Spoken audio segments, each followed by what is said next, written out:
Pourquoi faut-il charger notre téléphone portable? La quasi-totalité des téléphones portables utilisés aujourd'hui sont constitués de batteries rechargeables qui celles-ci ont des durées d'autonomie de charge variant selon leur capacité. Ce qui veut tout simplement dire qu'après une certaine durée, elles doivent être rechargées. La charge de celles-ci s'effectue principalement par des chargeurs électriques qui sont répertoriés par des valeurs de courant de charge qui définissent la puissance ou la rapidité de notre chargeur. Plus le courant de charge est grand, plus efficace et rapide sera la charge de votre téléphone. Vu que nos téléphones fonctionnent ici en très basse tension, il nous faut donc un moyen de pouvoir amener la tension secteur à 5 volts continu pour pouvoir l'utiliser et charger notre téléphone. Deux méthodes sont principalement utilisées dans la conception des alimentations pour chargeurs. La première consiste à utiliser une alimentation linéaire pour la conception et la seconde consiste à utiliser une alimentation à découpage. Nous commencerons par étudier les alimentations linéaires.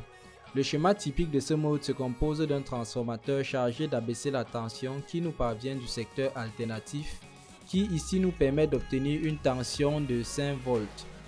Nous avons aussi un pont redresseur qui se compose de 4 diodes, un N4007 dans notre cas, qui nous permet de rendre continue la tension. Après redressement, nous remarquons que la tension est continue mais varie toujours au cours du temps.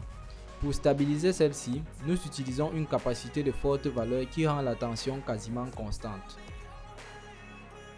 Après filtrage, nous obtenons une tension assez continue pour pouvoir alimenter des appareils en courant continu, mais il demeure néanmoins un problème.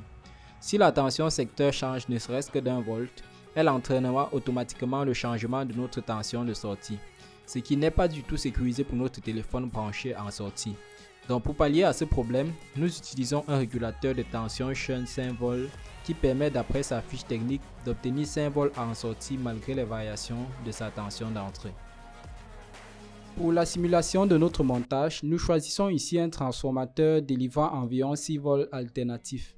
Nous obtenons immédiatement en sortie 5 volts avec une charge consommant un courant de 50 mA. Pour une charge consommant un courant de 100 mA, on remarque déjà une diminution de 0,5 volts sur la tension de sortie. En faisant varier la charge, nous observons une diminution progressive de la tension de sortie qui pour notre cas atteint même 2,25 volts pour un courant de sortie de 450 mA. Ce mode de conception des alimentations n'est plus beaucoup utilisé en raison de son faible rendement et de sa forte dissipation de chaleur, mais il demeure néanmoins un bon point de départ dans la compréhension des systèmes de conversion de tension utilisés en électronique. Passons maintenant au second mode de conception qui consiste à maintenir en sortie une tension fixe pour les variations plus ou moins importantes du courant de sortie et ceci grâce au découpage de la tension d'entrée. Les alimentations à découpage fonctionnent sur le principe du découpage de la tension secteur directement redressée grâce au transistor de puissance puis à l'abaissement de la dite tension à l'aide d'un transformateur haute fréquence et enfin au redressement et au filtrage de la tension secondaire abaissée.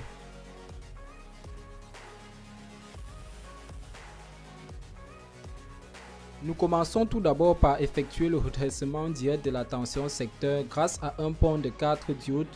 Nous obtenons à la suite une tension continue variable qui est prête à être découpée. Nous ajoutons à cela un filtre capacitif qui a pour rôle ici à la fois de lisser la tension et d'empêcher que les parasites venant du secteur ne perturbent la charge. Après filtrage, nous obtenons une tension continue qu'il nous faut à présent découper. Nous utilisons un circuit oscillateur qui génère la fréquence de découpage du MOSFET. Dans notre cas, il est conçu autour d'un circuit 555. Pour des fins d'explication, nous utiliserons une très basse fréquence, notamment 10 Hz pour notre cas, mais en pratique, celle-ci se choisit souvent entre 20 et 80 kHz. À ce niveau, nous ne disposons pas d'une source de tension continue pour alimenter notre oscillateur à 555. L'astuce ici pour y remédier est de placer une résistance de forte valeur entre la sortie du pont redresseur et notre oscillateur, ce qui nous permet d'alimenter celui-ci. Pour compléter l'alimentation de l'oscillateur à 555, nous connectons une des sorties du transformateur haute fréquence à l'alimentation du 555. Ceci pour continuer à l'alimenter lorsque la tension venant du pont redresseur chute.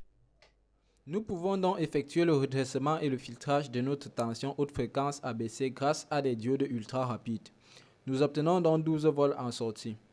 Notons ici que nous pouvons modifier la valeur de cette tension de sortie en modifiant soit le rapport cyclique de notre oscillateur, soit le nombre de spies de notre transformateur.